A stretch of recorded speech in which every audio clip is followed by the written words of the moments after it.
Good evening again and welcome to the Intellectual Forum. We're delighted tonight to be joined by our wonderful and extremely busy master, because it's the end of term and she has to eat many Christmas dinners before the holidays. But I'm delighted that she's here to open the event for us tonight, Miss Anita Allen.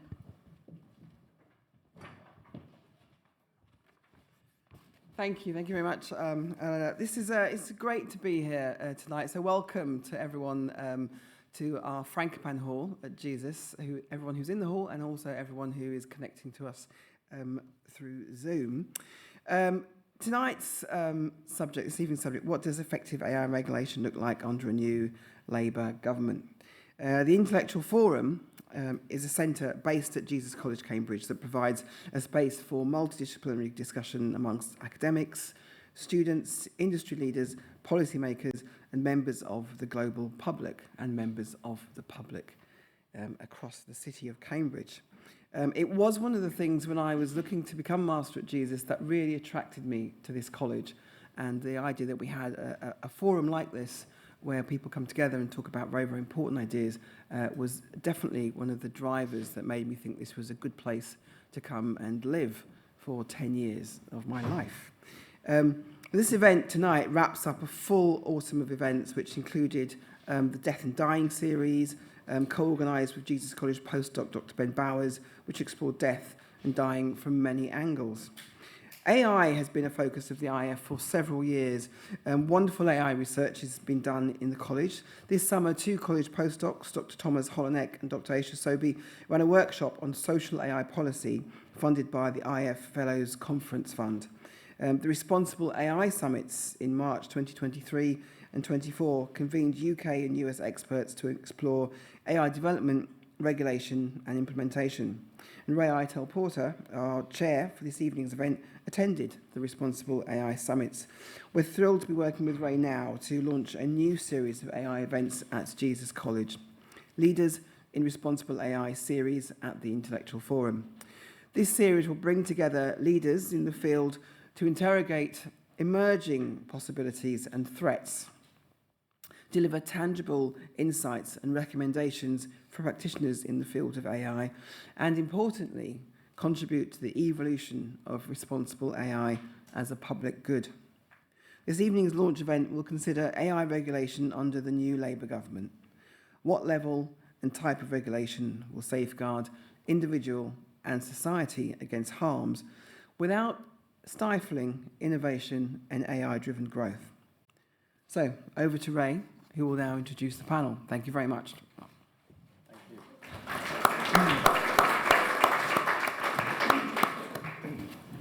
Well, I'd like to start actually by thanking Jesus College for their support for the events which have already been mentioned, and for their support for establishing now an ongoing series of activities around responsible AI, AI governance, and helping to make sure that where AI is used, and I'm sure we all recognize that it's being used more and more and will continue to be used more, helping to ensure that that is done in a safe and responsible and trustworthy way. So thank you very much for dedicating time and effort, and to the team here who have put in a huge amount of effort to organize this evening's event. And I'm looking forward to many more, so keep an eye on the website for the ongoing series.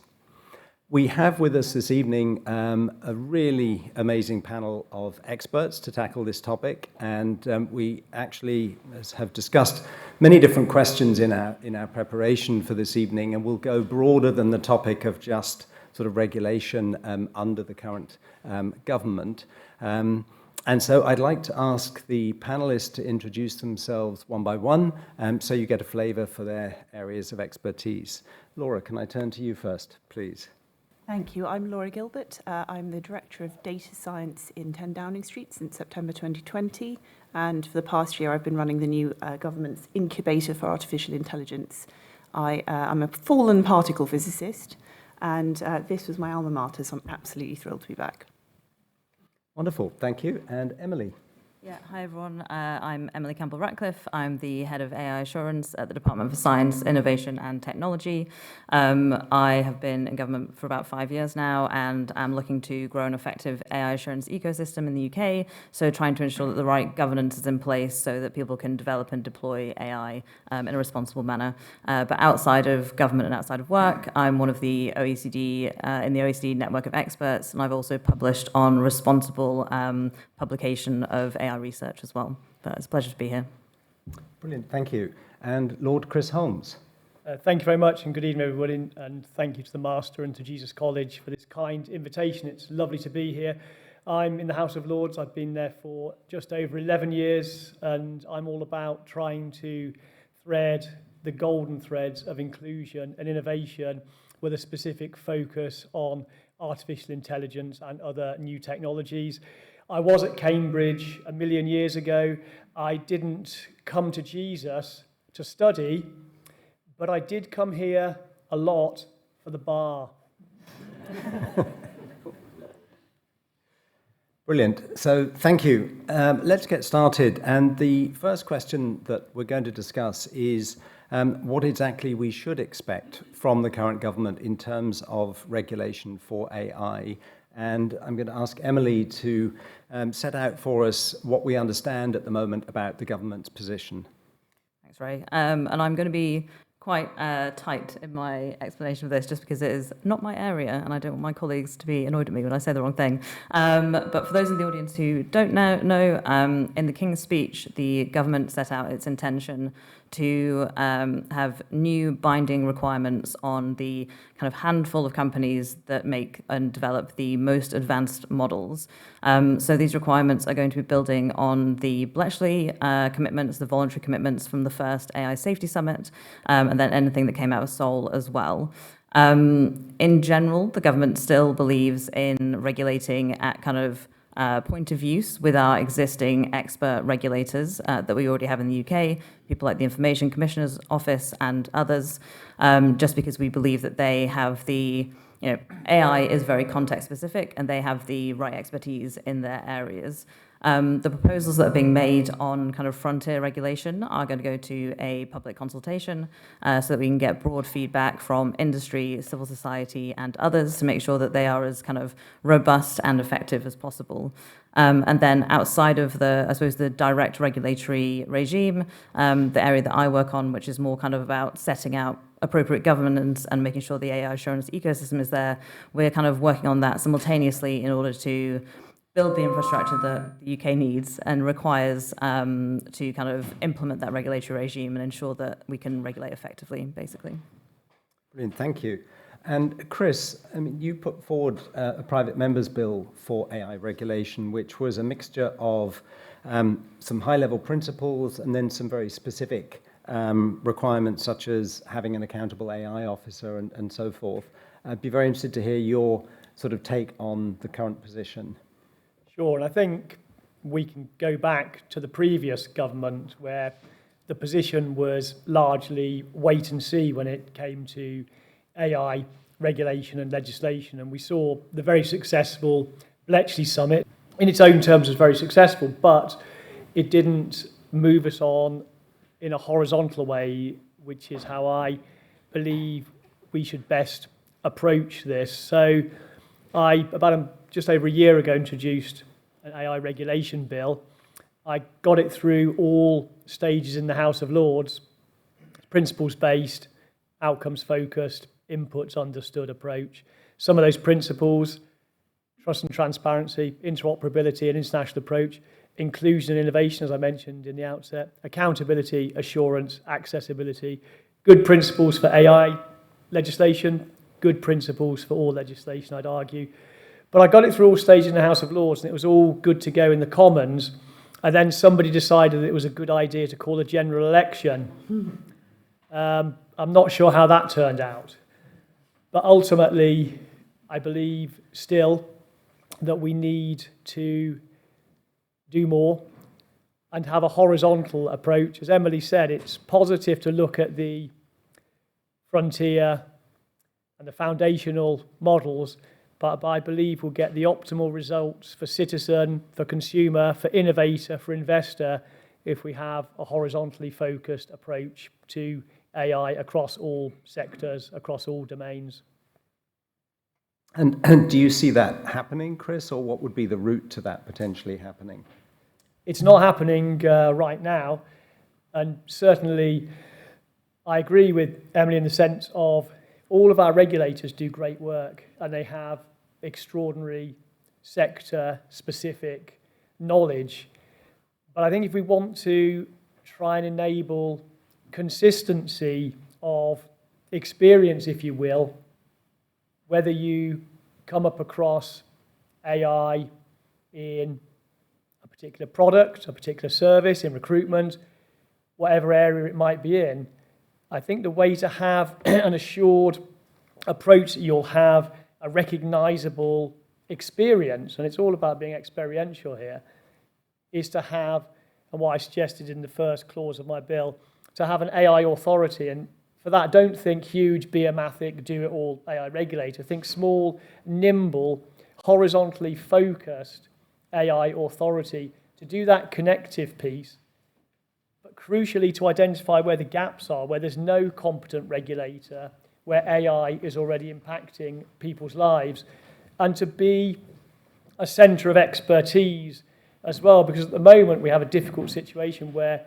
as you'll know, and we'll be coming on to this later, there's a great scarcity of AI, data science, and all the other skills that we need, a great shortage of that talent. So you've got situations where, say, one of our regulators, Ofgem, is competing for that talent against Ofcom, and Ofgem wins that recruitment and gets that individual. Good for Ofgem, but how does that benefit us economy-wide, society-wide, as opposed to having a potential centre of expertise that could benefit all of our regulators? Thank you. Thank you. So I'd like to broaden the lens a little bit now, and recently was listening to Professor Jeffrey Ding, who has written a book called Technology and the Rise of Great Powers. And his thesis is that if we look back at other general purpose technologies, what we've actually seen is that it's taken many decades for the full effects to be felt in society, and in particular in productivity and GDP and so forth. And he looks at electricity, which took about 50 years before it really was being used in manufacturing in a widespread way and so on.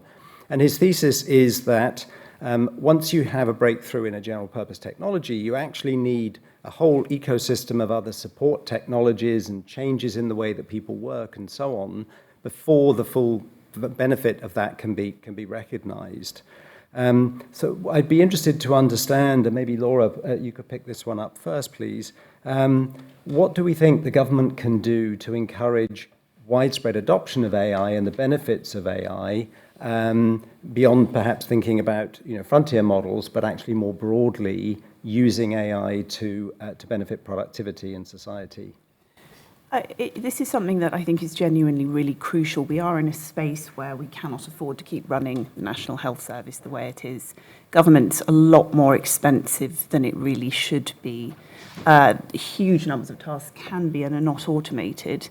And actually, people are sort of leaping at AI as a bit of a silver bullet for this. Do I need it a bit closer? Thank you.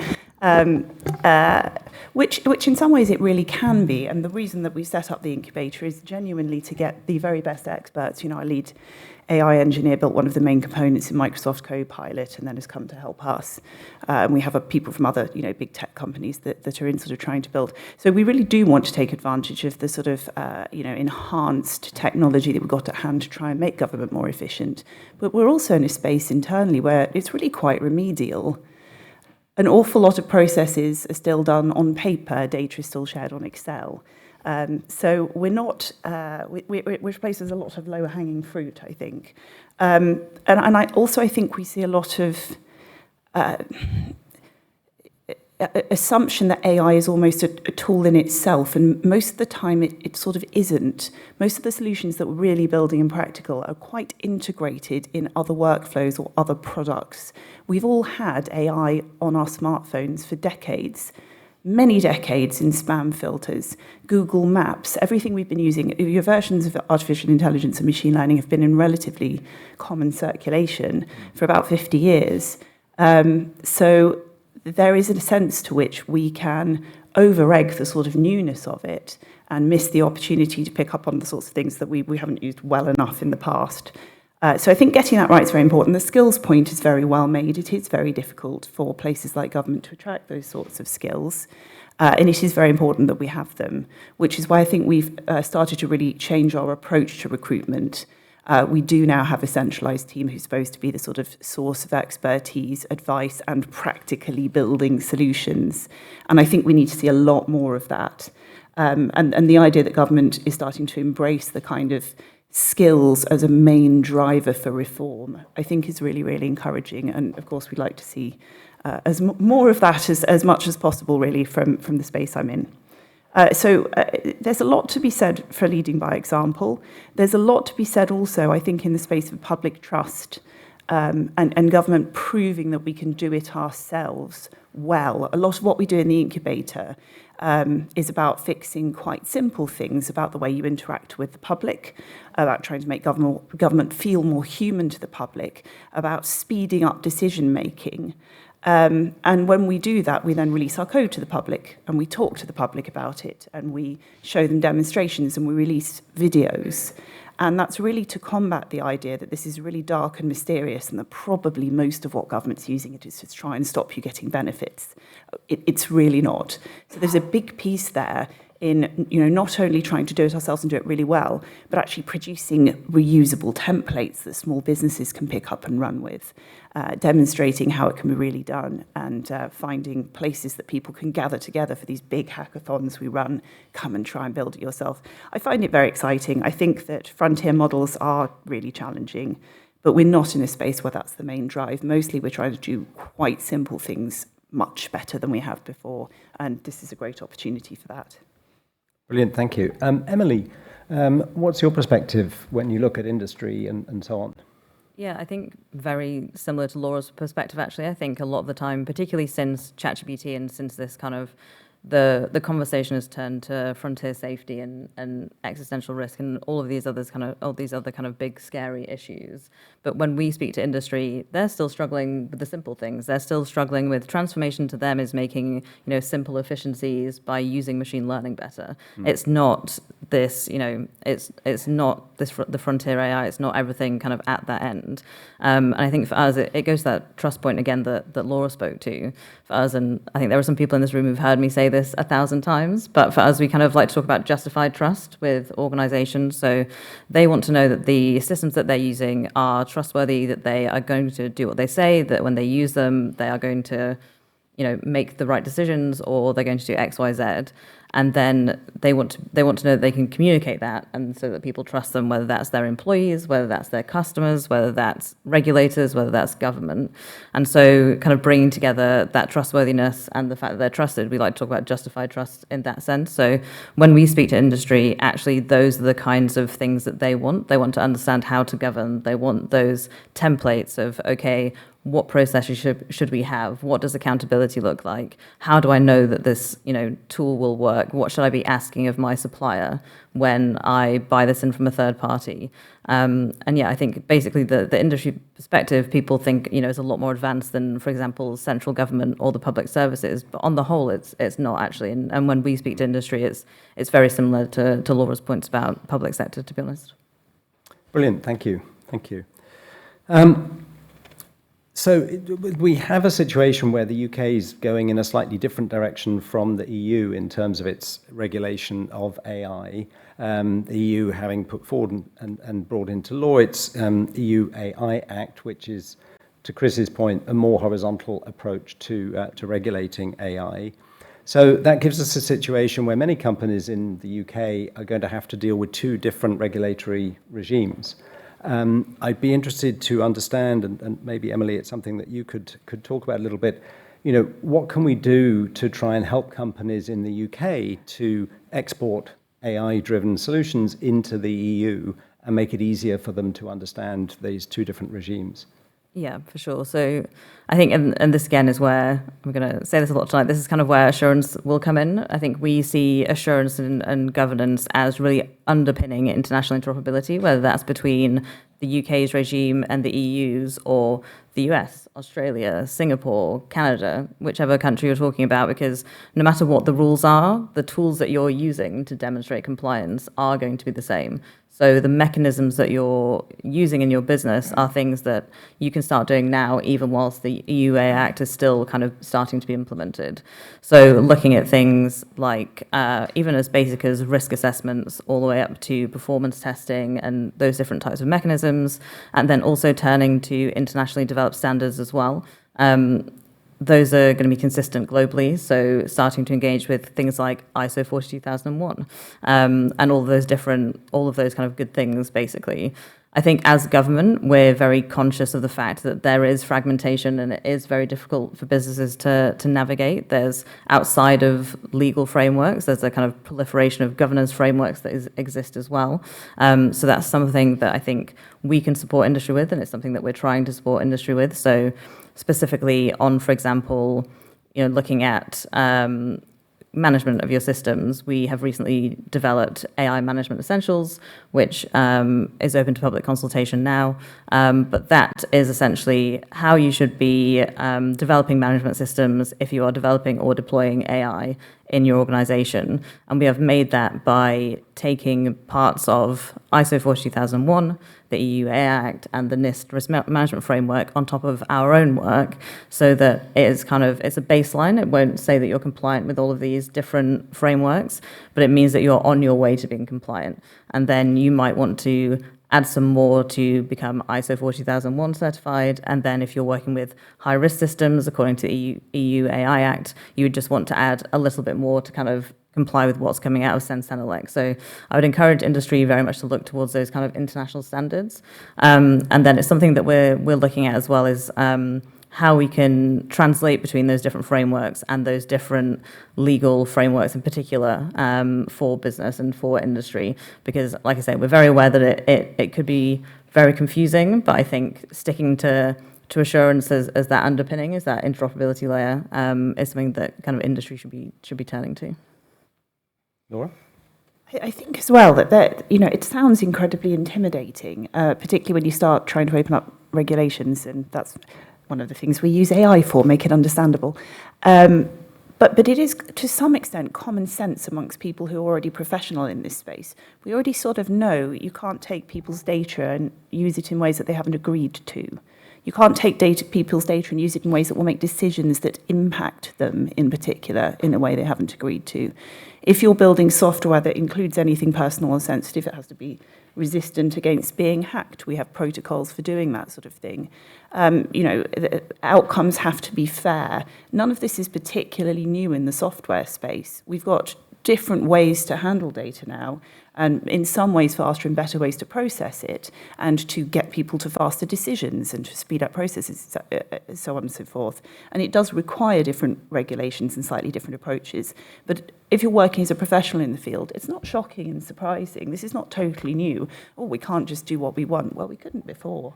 Yeah, I think actually just to add to that, we're talking about all these frameworks, but it's not about reinventing the wheel. Most of these frameworks should exist in your organization already if you're doing this kind of thing. It's just about adding the little bit on top that you might need to. I mean, even the EU-AI Act refers to existing laws that are already there, your GDPRs, your Cyber Resilience Act, all of these other things that people already have to comply with or are going to. So it shouldn't be too scary, but we recognize as government we do need to make it accessible to people, because it does seem like it on the surface when all of these new frameworks are coming out. Yeah, I couldn't agree more. It's funny, actually, because I was interviewing Microsoft's head of responsible AI just a couple of weeks ago for my book on AI governance, and she made exactly the same point. I mean, Microsoft have a lot of rich resources on their website that they're making public for people to use in their own organizations. But she said the same language as you, Laura, people shouldn't be intimidated. She said, we as Microsoft didn't have all this at the beginning. We started small and we gradually built and expanded, and obviously they've got a lot of resources and they need a lot of controls. But I think that's the key message for industry is start small and gradually build and grow as you develop your use of AI. but do start small and put that foundation in place and then build that out. Yep. And I think that leads us on very nicely to my next question, and I'm going to turn to you, Chris, first on this one, and that's around third-party AI assurance. Critical to the adoption of AI is trust from the public, trust from businesses who are going to be adopting these kinds of solutions.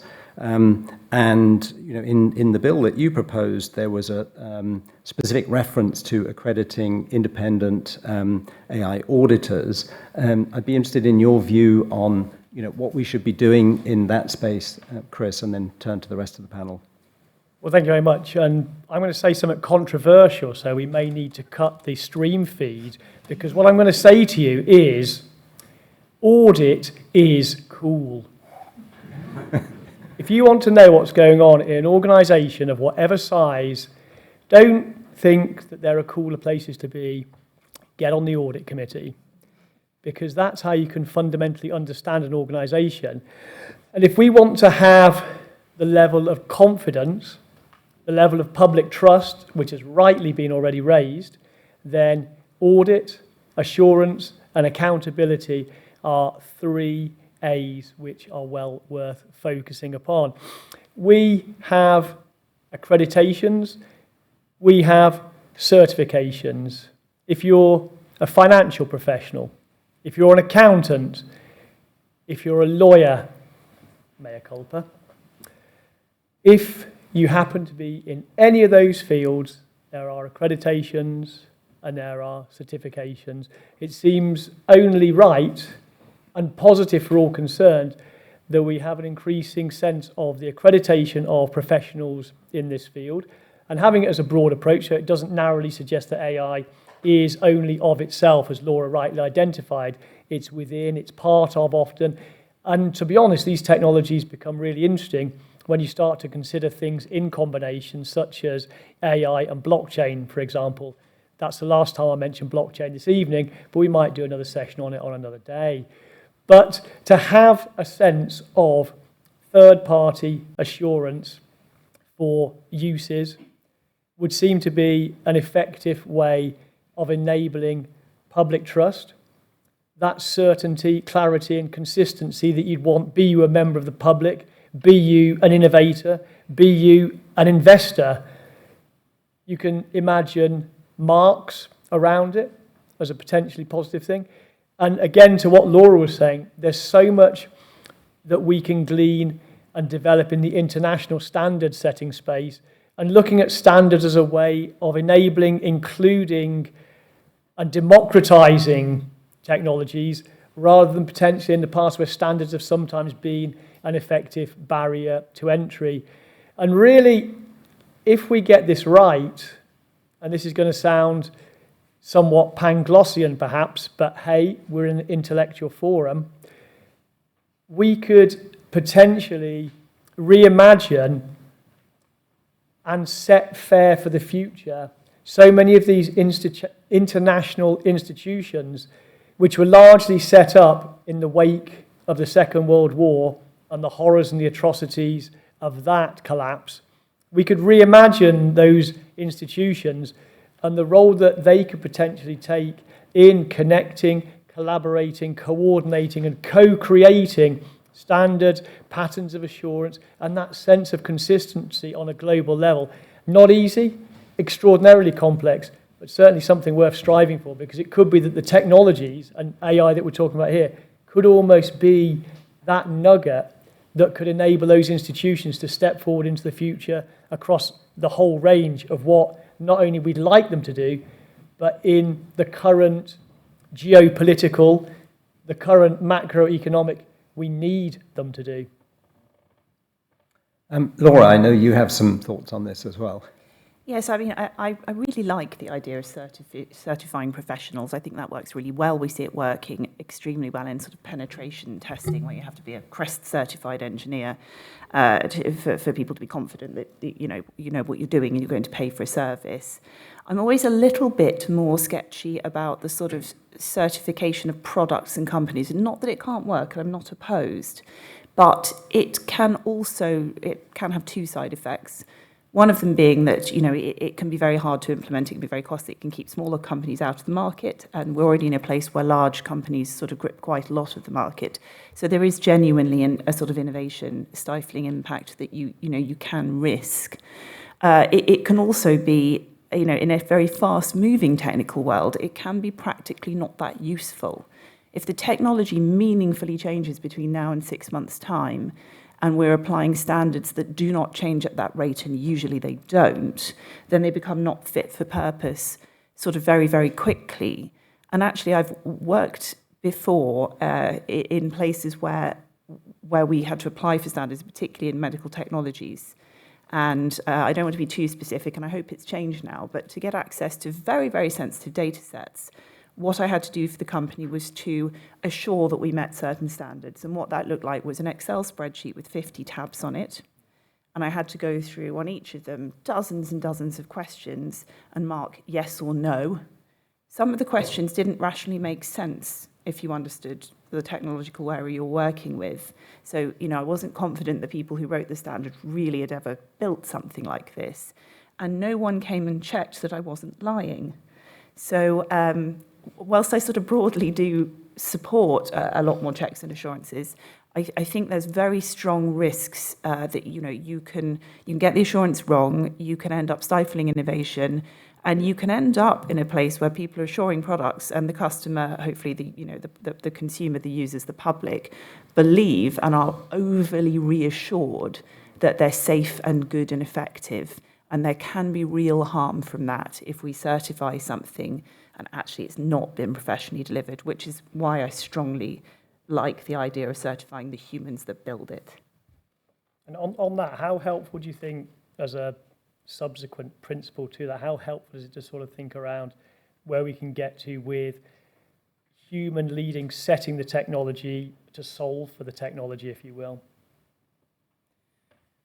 In terms of the people that work in the field trying to design the processes that go around it, do I understand that correctly? Well, so obviously, a big element of this, as you well know, is the scale, the size of the data, the size of the issue that you're looking at. So if we human lead on the design of the technology to solve for that scale problem, how helpful is that by having the assurance of those individuals in the field being accredited to it? And then, so the sense of the human-led into the technology, with that human-led having the certification at that point, or the accreditation, however you want to describe that. I mean, to me, I think that's workable. I think that it gives you a system that is a little bit more flexible to a changing technology stack. And I think there really are places, particularly in the kind of more the frontier tech, where we're still discovering how it works and how it can be used.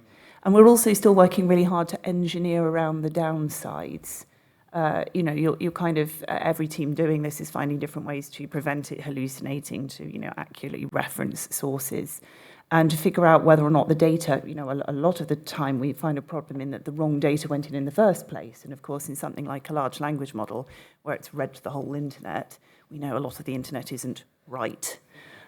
So, you have to work around that. And I think that really is a developing field where every so often real engineers building real products go, gosh, I didn't quite expect it to do that. So I think that probably is, at least in the short term, the answer, that you get more flexibility from having expert-led assurances. There's a degree to which there's a community process. It's very hard to keep bad actors out, but that's true anyway. And generally, I think the international community working in this space does agree on the broad principles of fairness, transparency, auditability, and the accountabilities that sort of go alongside that. So I think that's a space that we could invest more in and be quite productive. Yeah, I think just to add as well, I think on the public trust point, this is something that we've investigated quite a lot with our public attitudes work, and there is serious demand for some form of certification, and particularly third-party audit as well. There's no trust of these types of companies auditing themselves amongst the public. But then, we encourage third-party audit as a government as well. But at the moment, there is who is auditing the auditors. There is that certification issue. And I think we are very interested in what we can do in that space. But at the moment, we're finding there just aren't the building blocks available. We have a huge skill shortage in this space. Also, if you're looking at a good bias auditor, for example, you have technical skills, you have socio-technical skills. There's such a kind of wide array of skills that one person needs. Is it even plausible to expect that person to have all of those skills? The standards aren't there, as you say, Laura. They're extremely slow to develop compared to AI systems. So how do we kind of fix for that as well? And then also there's a big data access problem as well. Even when you have the skills and you have the standards, how are you accessing the models to be able to have that quality audit as well? So I think it's a problem that is very complex and something that we're thinking about, and we very much do see both the pros of third-party audit and also kind of certifying professionals in the space. I think I agree with you, Laura.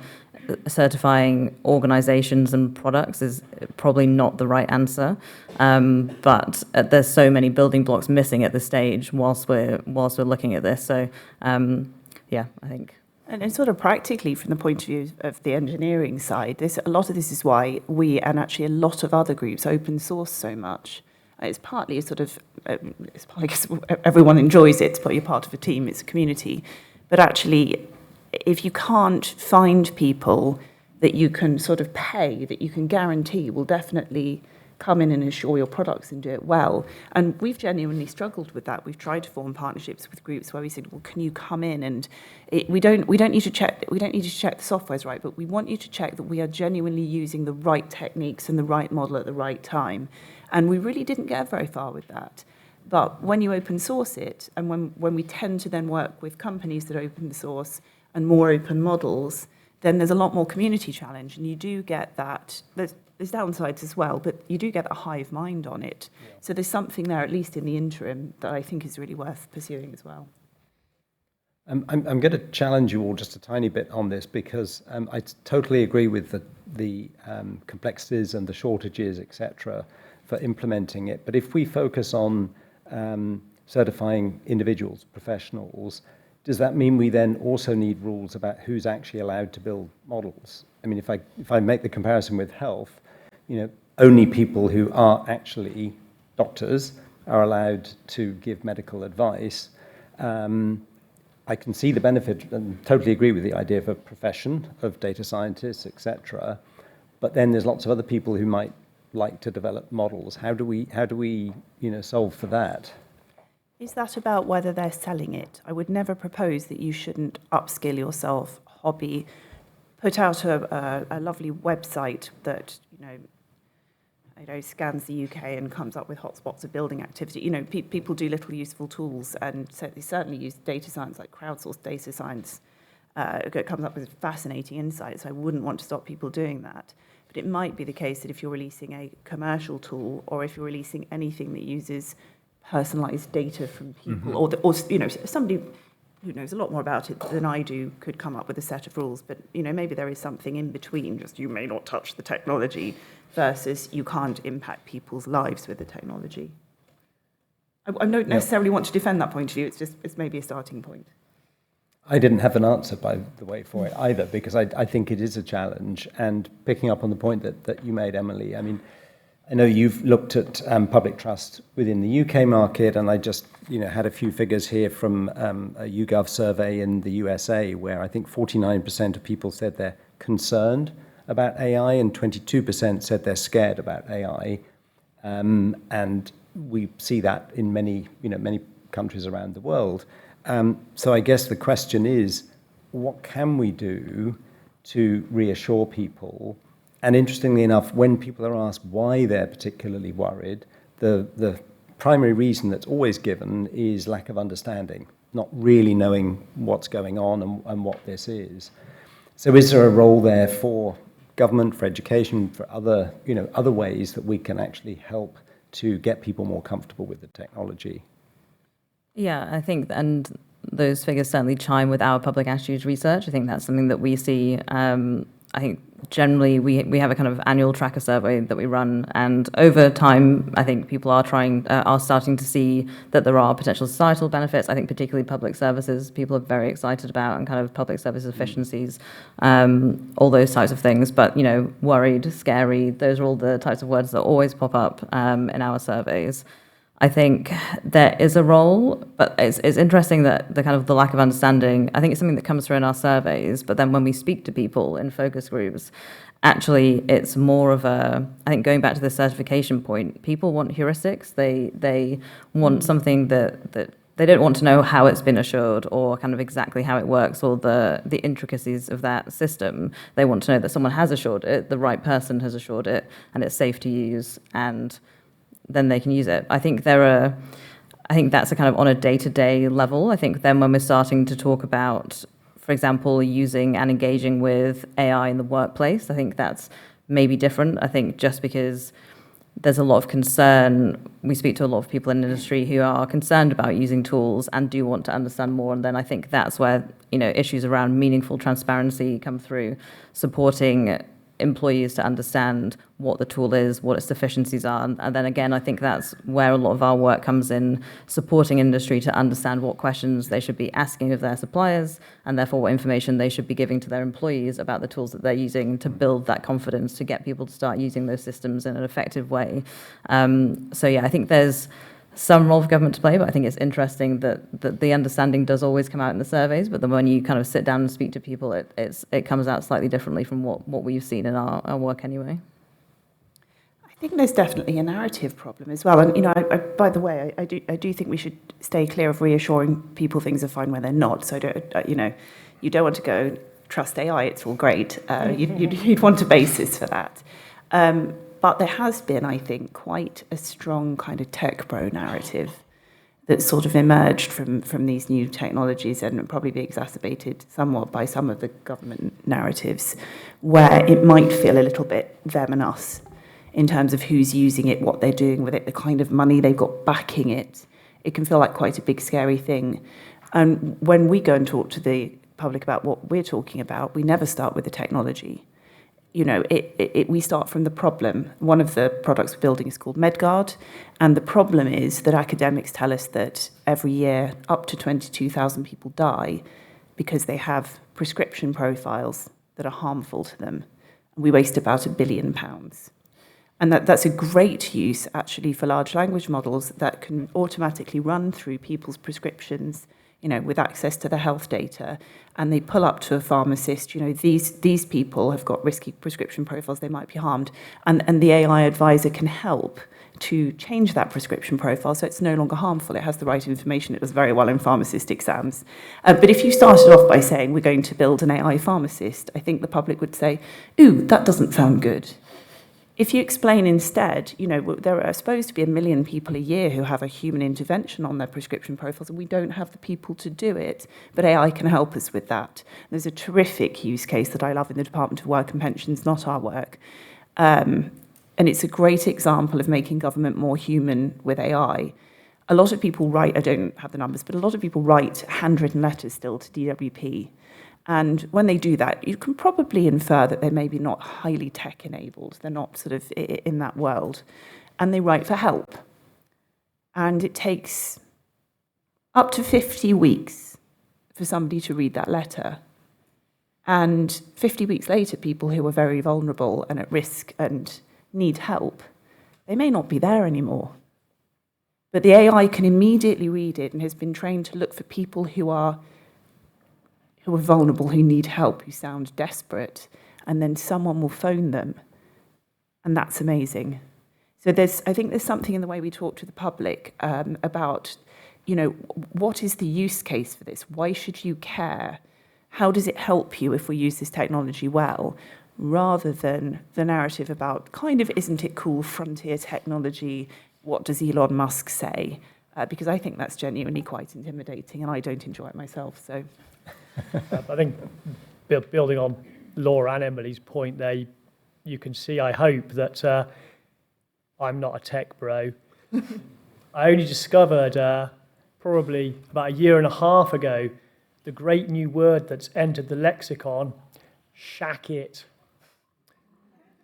I don't know what that is. It's the tech bro uniform. This is, if you want to be a tech bro, what you need, bright white trainers that look like they're straight out of the box, and a shacket, which is, who would have thought that it would have taken to the 21st century to see a good idea of combining all the virtues of a shirt and a jacket, thus the shacket. That's the easiest way. That you don't need an AI to help you identify a tech bro. I've just given you the code there. That's source code, and it's open source. So there you go. You can have that. But to Laura and Emily's point, why we, at some pace, need to make a success of this is because the greatest gains are potentially to be made in health, in education, in mobility, in democracy, and in all the underpinning finance and economics alongside that. So people are understandably less worried, or potentially don't even know, when they order something from an online provider and it comes to their door the next day, fabulously, great logistics, in a cardboard box which always has an inverse relationship to the size of the product inside that box. There's no issue with garrulously giving away your data at that point. Understandably, when it comes to health data, when it comes to data to do with our education and more personal data, it's understandable that we are all more queasy and one or two steps back. But the potential there, and particularly to Laura's point, where with the technologies, we can really think resourcefulness as much as resource. And the way to solve for the NHS, as Laura said, obviously resource is part of it, but you could turn the tap on, I promise you, and pour endless resource into that. That will not give us the health service that we want, that we need, that we deserve, and crucially, that we can have through human-led AI, yes, but other technologies as well. And it all goes back to that question of public trust. What's in it for me? Why should I care? Why should I engage with it? Why should I give of myself? Why should I give of my data? But here's the great good news. We know how to do this. We know how to make a success of public engagement, because decades ago, a colleague of mine, the late, the great Baroness Warnock, went around the country and engaged around a new technology which arguably far more tricksy than this, because that was around IVF. What could be more frightening, scary science fiction than bringing human life into being in a laboratory test tube? Why is it not only a success, even more, why is it faded into the background as a positive part of our society? Because of that Warnock Commission engaging, real engagement with the public to find out what they felt about it, where they thought the perimeter should be drawn. We know how to do this. Do you mind if I just... I really love that point, and I think there's something else about the role of government there on the data side. If we can use data to do great good, and AI can be used to reduce inequalities and equal standards of education, affordable legal services that everybody can access. The idea that your children could be supported with a good education right from the start, regardless of who you are, and maybe even a well-being and welfare wrapper. I love this for us. I think that's amazing. But you can also do it the other way. You can end up with a society where only the richer people, probably the smarter people with the good educations get access to the better tech, the better service, the better preventative health care, are weller and richer, and the gap widens. And the role of government here, I think, is really to get out there, get that data, and ensure that those technologies are provided that reduce the inequality gap rather than make it worse. So I really like that point. Sorry, I was just going to add actually on the Warnock review point, I think, and it's something that I was already going to speak to. I do think one of the perhaps failings we sometimes have as government when we're talking about public engagement, is that we kind of talk about the public, like that's one homogenous group, and it's not. And I think the Warnock Review did a very good job of not treating the public as one homogenous group, and I think that's something that we can very much learn from, and the successes of that are something that we should be translating as well, because, you know, back to that organisation who send you things in the post, that is not an organisation that I am personally happy giving my data to, and that's the same for a number of people that I know, and there are different risk kind of comfort thresholds amongst the public, and that's something that I think we need to, particularly with AI, be more kind of cognizant of. I mean, imagine what we could do with government consultation to really put the capital C around consultation in real time and be able to analyse all of that quality coming in and be able to do something with it in real time. It could truly, and this is an early peroration, if only I knew what peroration meant, we could potentially transform the relationship between citizen and state, the very social contract, for the benefit of both citizen and state with this. I think that's truly what we could have as a potential North Star. There may be others in the constellation.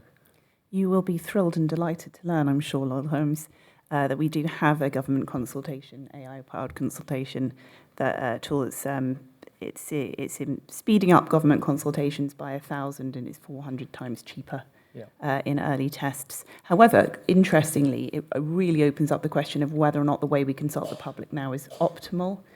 And given that we can now analyse responses much faster, is there actually a very different process we should use to really get the views of the public? So there's the tech side, and then there's also something broader about the way we talk to the public, I think. So that socio-technical point again, which has been raised in that sense of don't, as you know perfectly well, don't use the technology to do the same thing just faster. It goes back to the days when a number of departments and local authorities said we've digitised because it's now a PDF rather than a piece of paper. Well,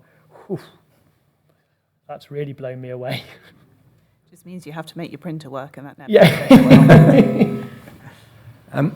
Brilliant. I have one more question that I'm going to ask the panel, and then we're going to turn to members of the audience and also those of you who have joined us online. If you're online and would like to ask a question, please type it into the chat, and we'll be selecting some questions from there. And if you're in the audience, we'll have a roaming microphone. So please get ready with your questions for our panel, who are already engaged in a good debate here, which is excellent. My final question here is, the UK has really taken a lead, I think, in the responsible use of technology. We had Bletchley and so on. It's been a really strong point from the UK. But with the new administration in the US, sort of responsible use of technology isn't exactly in favour, let's say, in quite the same way. What does the panel think that may imply in terms of relations between the UK and the US, and indeed between the US and the rest of the world? We've talked earlier about, cooperation, interoperability, and so forth in these areas. What kind of repercussions do we expect from that? Laura, would you like to hazard a view? Not. That's a very risky question. No, I think my only comment on this one is that, that we've got obviously a number of teams in the UK government who are working very hard on this, and other governments similarly have groups of civil service or public-facing technologists who are also working similarly hard. We have very strong relationships with them. We share code, we share learning, we share a mission.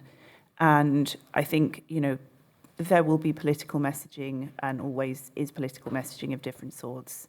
But we certainly don't intend to lose that relationship. And I think that underpinning everything, it's very difficult to argue against the use of technology to provide better services for vulnerable citizens. So I'm optimistic that we will continue to work together really constructively in that space. Yeah, I think I'd just echo what Laura said. Like she said, risky question. I think, the US is a close partner in a lot of areas, specifically on AI, and I think we're, looking forward to hopefully continued collaboration in a lot of areas of shared interest that we have. We work very closely with the National Institute of Standards and Technology in the US, and that's something that we're very much hoping will continue. So, I think hopeful, as Laura said, on that front. Fantastic, good. I think that's exactly that grassroots collaboration is what we need to hope will continue and shine through. Yeah. If you would like to ask a question, fantastic. We've got one here already at the front, two here at the front, very convenient for the microphone. Hi, my name's Zoe Laycock. I work for an agentic AI company in the other place, but I live here in Cambridge. Just got back from San Francisco, tried my first autonomous car and as a taxi, and I've worked in that industry before. As a technologist, former developer, I would like to talk about, really to get your thoughts on, and you've already touched on it, but algorithmic accountability. So you have seemingly reassured us on AI we can trust. And I wanted to pick up on sort of the compliance and when that kicks in, because I think there are a number of levels of accountability here. And as someone that's worked in the tech industry for the last 15 years, I'm in a senior position. I'm a former developer, but I'm not seeing the tech industry look like me as the years pass. And so my primary concern about AI is really about algorithmic accountability and the impact on systems' lives in terms of profiling more than anything else. I contribute to the Minderoo Centre for Democracy here, Technology and Democracy, and I would talk about, and I delivered to Cambridge University a talk on AI ethics, and it's in that context. You all seem very confident about this. I'm a technologist. I'm very excited about the future, but I'm not confident on this talk and can give countless uses of AI and machine learning that are already in use, particularly in the US, where AI is being used for decision making, on housing access, on reoffending rates and who is likely to reoffend. And our industry on both sides of the Atlantic, in the global north and in the global south, still is dominated by men who are not from ethnic minorities. And so it's the algorithmic accountability. What can we do to hold the engineering industry accountable to make sure that bias isn't built in? And because it's not just about LLMs, we've been talking about LLMs all year, but actually as we move into 2025, we're talking about agentic AI and other forms of machine learning. So it's on that note that I'm quite interested. Before someone gets to a procurement process for a government department or for industry, and assessing software, what can the government do to ensure that companies like mine that are building that software are actually responsible for due process in terms of fairness, and actually can present to government and industry on a common framework of at least benchmarking, accountability, and fairness, avoidance of Laura, algorithmic I think that bias. might be one for you. Yeah, it's a very, very interesting topic. Firstly, congratulations on your white shoes. Very nice. It genuinely is a very, very difficult area, and we've seen a number of examples of this going wrong in a number of countries. We've certainly seen companies using AI to try and match people to jobs, and the result was that men got matched to higher paid jobs, and particularly egregious cases in parole, where there was quite a famous case in the States where AI was used to decide whether somebody should be given parole or kept in prison. And the developers built it in such a way that, they took some data about people and they said, let's train it on past data on, who was let out and then who committed more crime and who got sent back to prison and so on and so forth. And don't worry, it's not racist because we've taken out the line that says ethnicity in it. And that doesn't work at all. if you are black, and particularly in some parts of America, you experience racism from before you're born. Your nutrition will be different, probably not as good. Your parents will earn less. They may live in places where the educational standards are lower. You are certainly more likely to be picked up by the police. You're more likely to be arrested. You're more likely to get a longer prison sentence. You're more likely, upon release, to be then rearrested and sent back in ways that don't impact people of other races to different extents. And it is not possible to just go into that data set, delete the line ethnicity, and expect it to work. It doesn't. So in fact, what that tool did was inferred who was black and recommended, let out the white people and let's keep the black people in prison. And I think we can all agree that's very bad data science. So there's something here in the professionalization of the people that build these tools, because we've even had it in sort of algorithms to check passport photos where it wasn't recognizing black women as well as white. And there's a statistics point there that it's possible to test that. And as a professional organisation building those tools, it is your responsibility to test that. And in fact, in the parole case, it was more egregious, because one of the standards that we hold true in professional AI development is that the AI has to be auditable. And in fact, when people then wanted to go and audit the outcomes of these tools to figure out if in fact what they were seeing was true and that it was letting white people out and keeping black people in, the result was the contractual terms did not allow that to happen. So there's a procurement problem there. So I think that what we need is really professional people building these tools, and they need to be fully auditable, as you said, Lord Holmes, so that we can come along and test it. And possibly this is where your professional certification comes in. If we were going to certify AI engineers, they would have to truly understand the statistics behind testing if something's fair. And there's one other tiny point on that, which I'm sure is obvious to everybody, but fairness and equality not being the same thing. And I had an example a long time ago where I built a tool. This is going to be a thought experiment. And it was a very early tool for doctors to talk to their patients online. Pre-COVID, it was a sort of a little bit of a test when we first were able to do sort of video over internet. And what you can do, even then, 15 odd years ago, can't remember, long time, probably longer, you could use a webcam to tell what somebody's pulse is. Every time your heart beats, there's a tiny flush of colour through your cheeks. And you can pick up that flush, even on an old webcam, and tell that somebody's heartbeat, and you can figure out what their pulse is. And of course, it doesn't work on dark skin.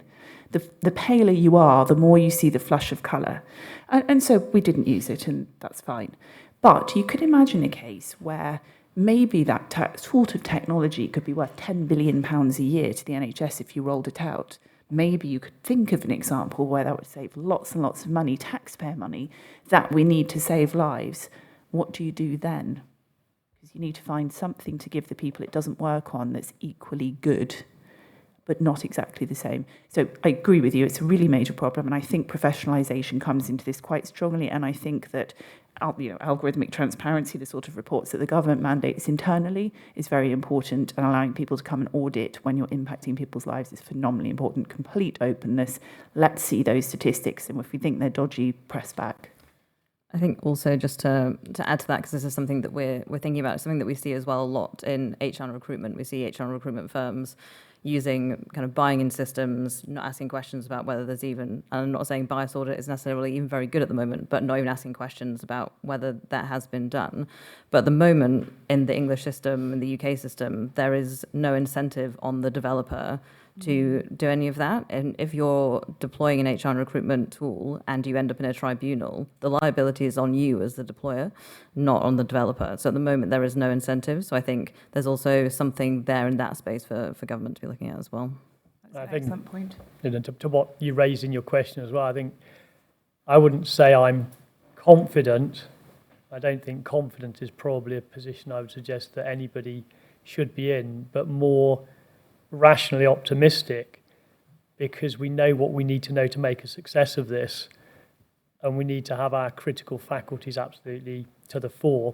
And exactly to the examples that have been given, it goes right back to some of the earliest supposed, in quotes, AI systems. So a soap dispenser, for example. Why a soap dispenser needs to have AI in it, we can ponder at a later date.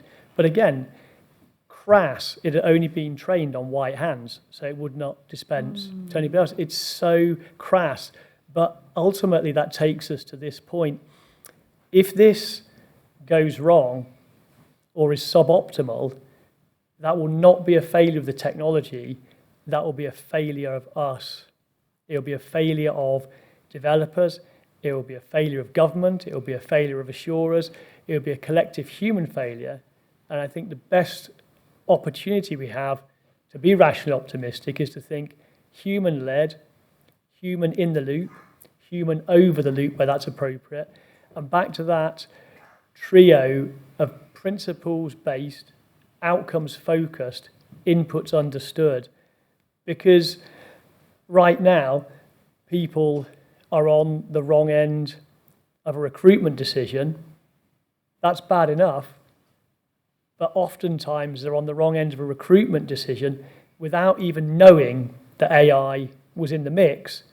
Worse than that, even if then they became aware that AI is in the mix, there is currently really nowhere for them to go to get redress for that. And there's so many examples of that across financial services and indeed across elements of health. So rationally optimistic, I think, is where I'm at, and others can choose whether they want to be confident.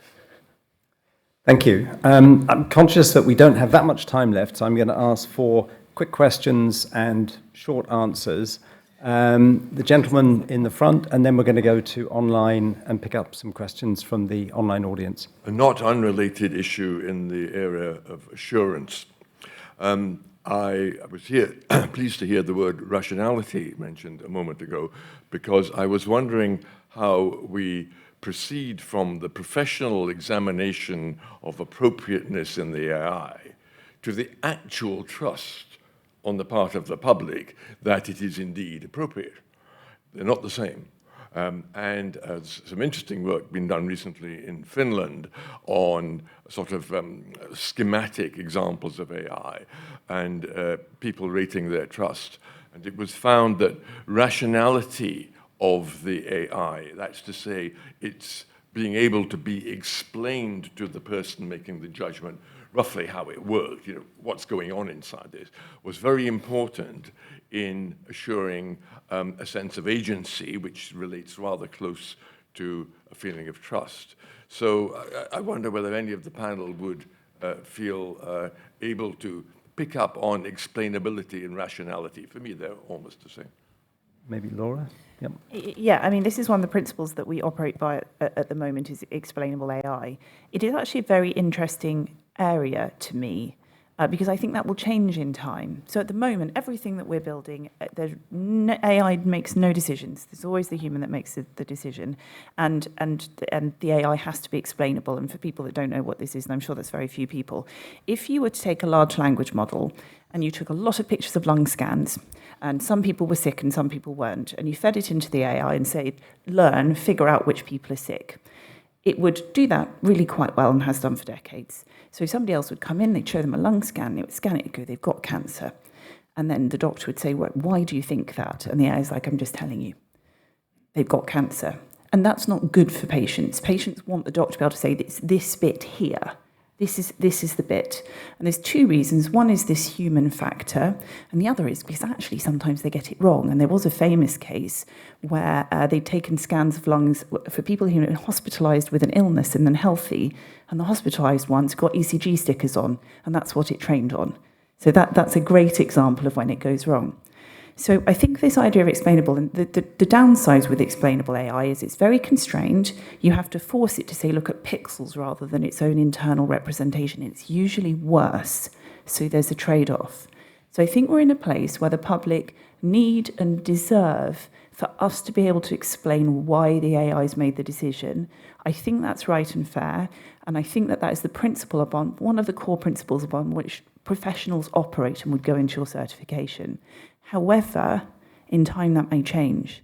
What we find is that teenagers now would rather have an AI counsellor or psychologist who was, AI, not human, adult grown-ups, old people like me, we want to talk to a human, but the teenagers don't. They like that it isn't judging them, that it's not fundamentally real.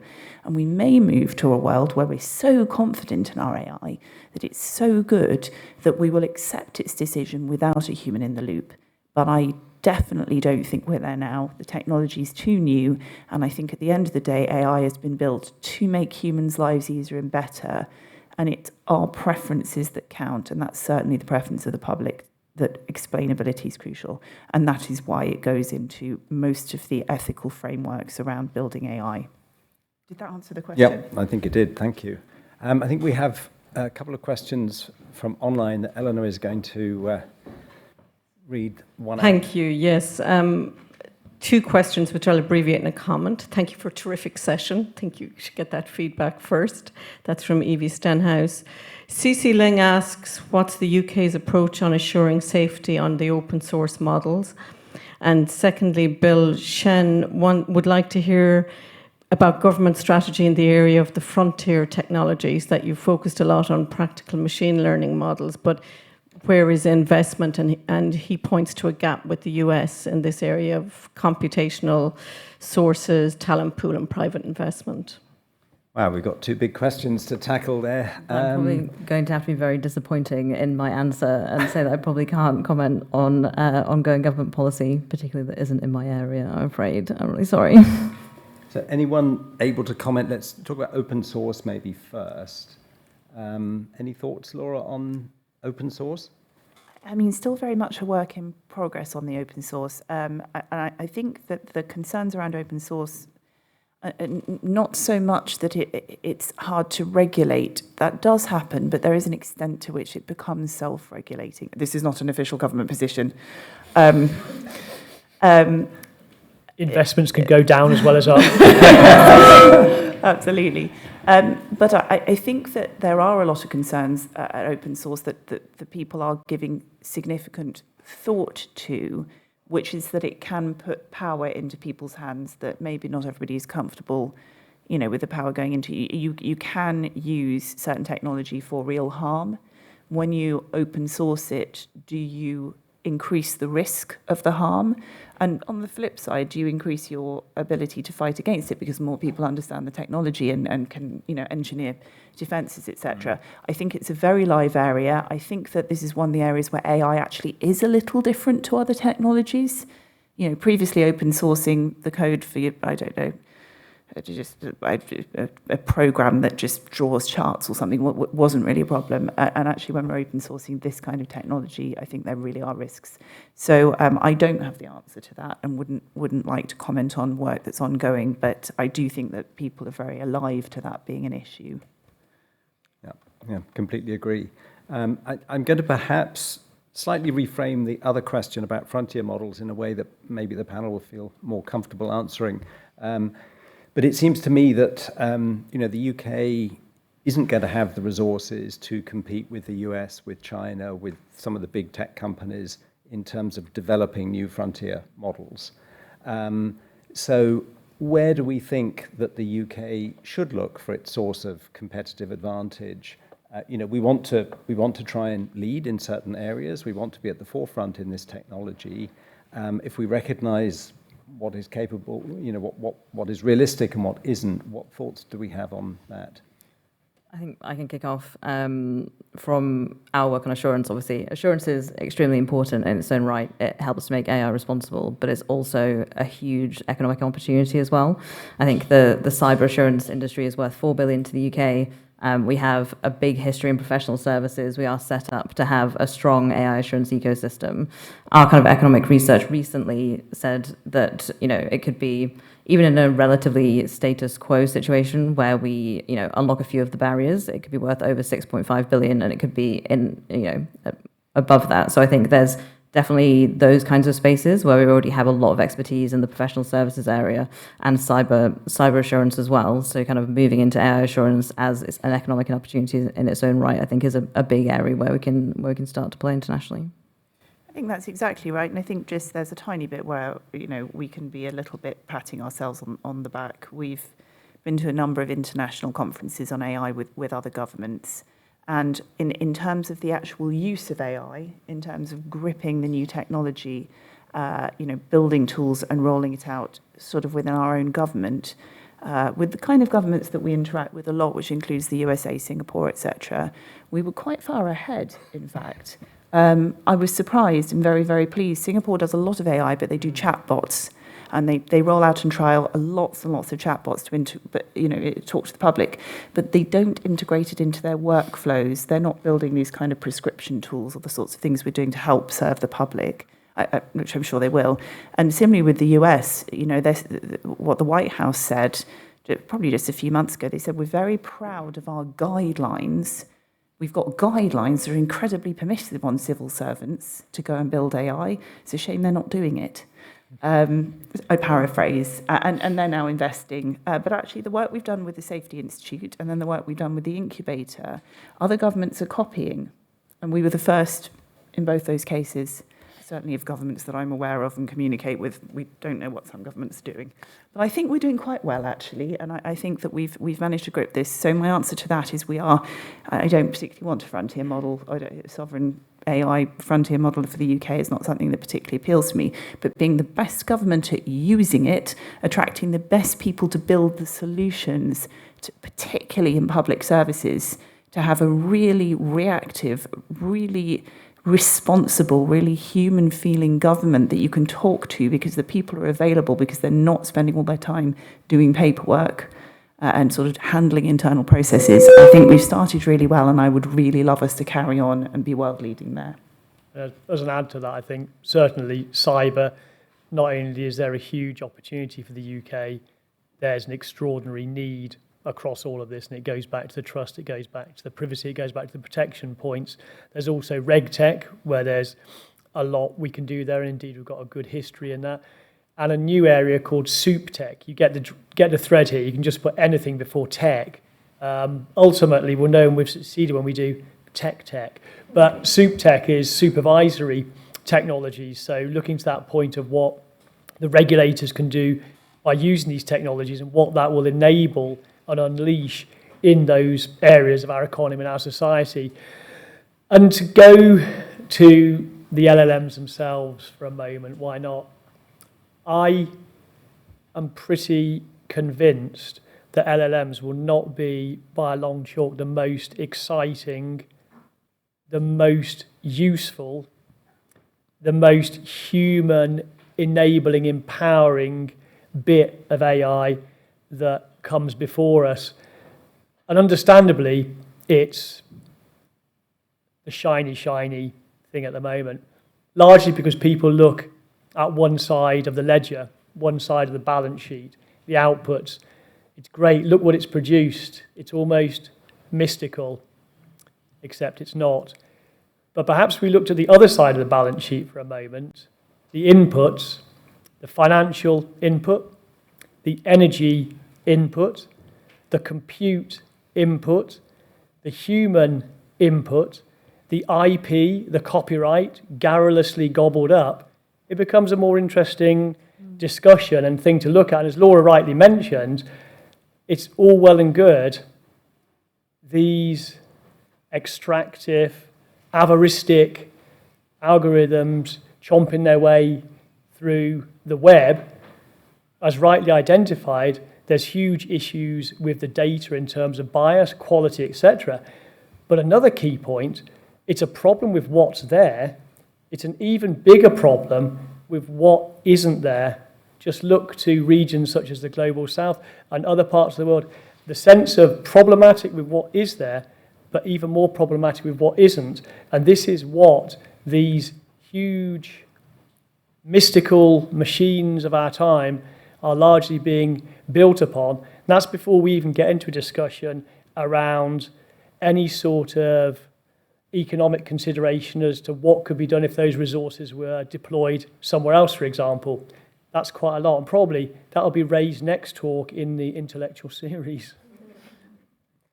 Brilliant. Well, I think that's a very positive note to end on. I'm afraid we do have to end there. I suspect the panelists may be around for a few minutes if people would like to come up and ask any further questions. But would you join me now, please, in thanking our panelists?